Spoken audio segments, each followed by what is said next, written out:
ઉત્કર્ષ તને મિચ્છામી દુક્કડમ કહેવા માટે આવ્યા છે. નીચે આવ, સાંભળે છે? સેજલ ભાભી, ઇટ્સ ઓકે, રહેવા દો ને. નો ઉત્કર્ષ, ઇટ ઇઝ નોટ ઓકે. પપ્પા, તમે જ શીખવાડ્યું છે ને કે ઘરે દુશ્મન પણ આવે મહેમાન બનીને તો એને પ્રેમથી આવકારો, એનું સ્વાગત કરો. જ્યારે આ ઉત્કર્ષ તો મિત્ર છે અને રૂપેશને આવી રીતે ઇગ્નોર કરવાનો શો અર્થ છે? પ્લીઝ તમે એને બોલાવો ને નીચે, બૂમ પાડો એને. સેજલ, તું થોડી શાંત થઈ જા પ્લીઝ. એટલે અત્યારે આપણે કિંજલને સાચવવાની જરૂર છે.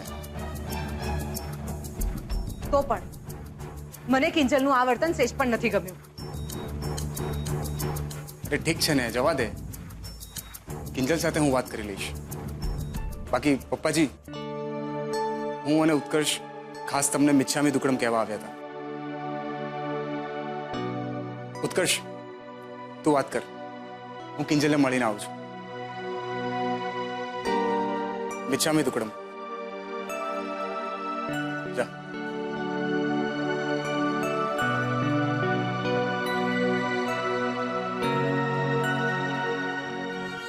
અંકલ, મારાથી જો ક્યારે પણ મન, કર્મ, ધર્મ અને વચનથી તમારું કે તમારા પરિવારનું મન દુભાવાયું હોય તો મને માફ કરી દેજો. મિચ્છામી દુક્કડમ.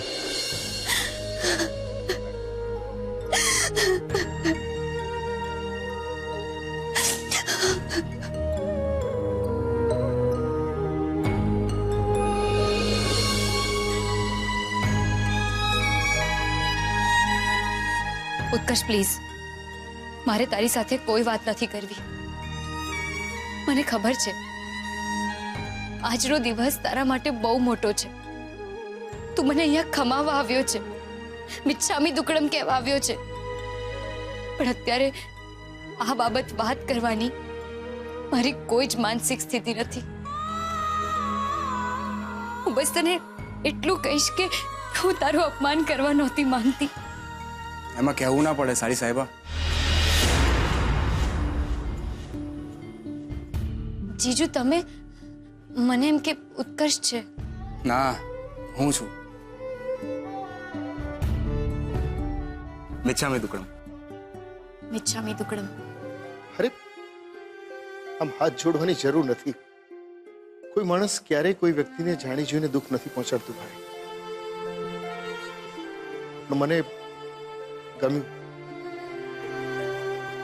માણસ પોતાના વર્ષ દરમિયાનના તમામ ગુનાહ, તમામ પાપનું પ્રાયશ્ચિત કરવા માટે આમ આગળ આવે. સારી વાત છે બેટા. મિચ્છામી દુક્કડમ. અંકલ, બીજલ અને આંટી નથી દેખાતા? એ લોકો ગણપતિ જોવા ગયા છે. મારે પણ જવું હતું પણ આ પગને કારણે. હા હા અંકલ, મને સમજાય છે. તમે આરામ કરો, બાકી હું રજા લઉં. મારે થોડું કામ છે બજારમાં. અરે હોય કઈ સેજલ બેટા, ઉત્કર્ષ માટે કઈ ઠંડુ ગરમ? હા ના ના અંકલ, આ તો હું તમને બસ મિચ્છામી દુક્કડમ કહેવા આવ્યો હતો. એ થઈ ગયું એટલે બસ બધું આવી ગયું. ચાલો, હું રજા લઉં. ભલે.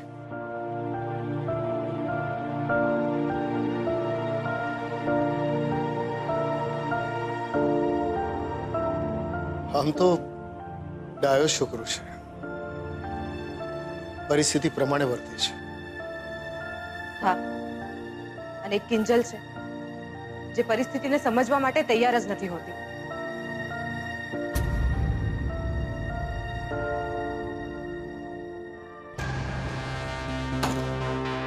અરે રે, બિચારા બાઇક પર શું કામ ગુસ્સો કાઢે છે? હું છું ને તારો દોસ્ત. બોલ, શું થયું? अरे बोल. हाँ, बड़े बेआबरू होके तेरे कूचे से हम निकले, है ने? आउच છે ને? अरे बोल ने શું થયું? कि પછી तेरी गलियों में ना रखेंगे कदम आज के बाद। તું પ્લીઝ તારી આ ફિલ્મીગીરી બંધ કર. ખુશ્બુ સાથે રહી રહીને તું પણ આ બધું ફાલતુ વિચારતો થઈ ગયો છે. ઓકે ઠીક છે, નો ફિલ્મીગીરી. ઓકે બોલ, કિંજલે શું નવું નાટક કર્યું? જો રાહુલ, મને અત્યારે આ બાબત કોઈ ચર્ચા નથી કરવી. ઠીક છે, ચાલ એક જબરદસ્ત ન્યૂઝ આપું છું. ચાલ. મેં કહ્યું ને રાહુલ, મારો મૂડ ઓફ છે. તારે જે કંઈ પણ કહેવું હોય ને અહીંયા કહી. એ પણ જે કેવું છે અહીંયા વાત નહીં થઈ શકે.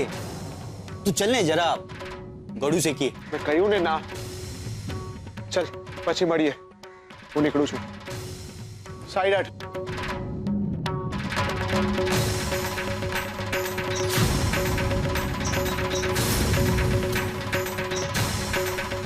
લાગે છે બહુ મોટું દંગલ થયું છે. ખબર કાઢવી પડશે. હાય કિંજલ, ઘણીવાર આપણને આપણી આસપાસ એવા લોકોનો ભાસ થતો હોય છે જે તકલીફમાં હંમેશા આપણી પડખે ઊભા રહેતા હોય છે. તું ટેન્શન ના લે. ઉત્કર્ષને હું કહી દઉં છું કે જતો રહે અહીંયાથી. ના ના, એ ભલે અહીંયા રહ્યો. બેટર છે કે હું જ બેડરૂમમાં રહું. કોને ખબર, થોડી વાર મારી જાત સાથે રહીશ તો કદાચ સારું લાગે. સારું, જેમ તને ઠીક લાગે એમ. પણ પ્લીઝ હા, રડતી નહીં.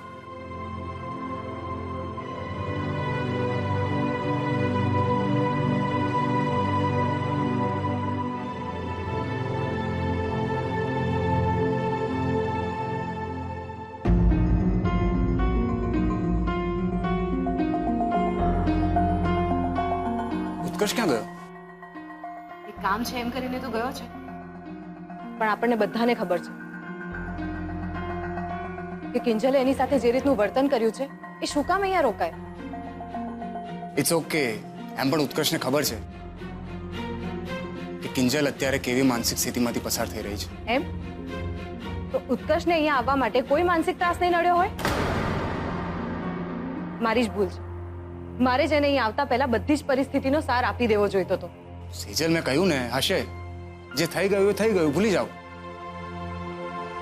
અને એમ પણ કિંજલે આ બધું જાણી જોઈને થોડું કર્યું છે. ને ઉપર ગયો તો કિંજલ રડતી હતી. બાએ જે હિસાબે બરાડા પાડ્યા છે, સુશાંતે જેવા નાટકો કર્યા છે, એ બધું જોઈને તો કોઈ પણ હલી જાય. કિંજલ બહુ રડતી હતી. હા, પણ જેવો ઉપર ગયો એટલે તરત જ એણે પોતાના આંસુ લૂછી કાઢ્યા.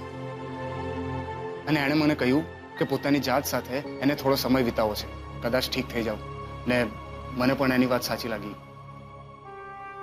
સેજલ, મને લાગે છે કે આપણે કિંજલને એની સ્પેસ આપવી જ જોઈએ.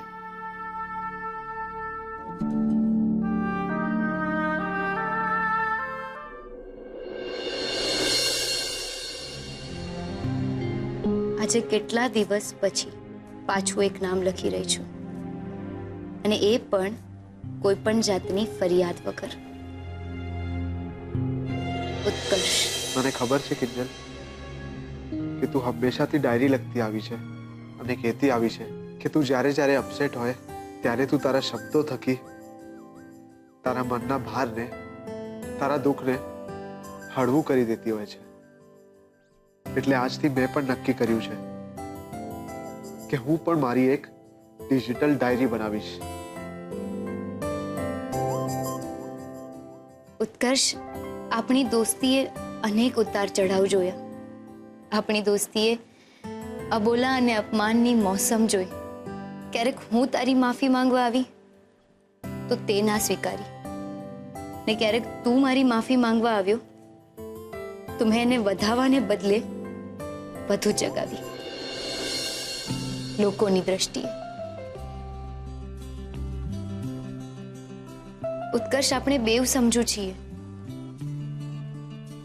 પણ ક્યાંક ને ક્યાંક આપણી જીદ, અહમ ને નહીં તો સંજોગ, કયો શબ્દ વધુ યોગ્ય રહેશે નક્કી નથી કરી શકતી.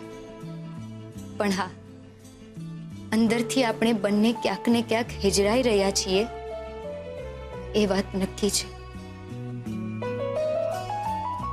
અને મને એ જ વાતનો થાક લાગી રહ્યો છે.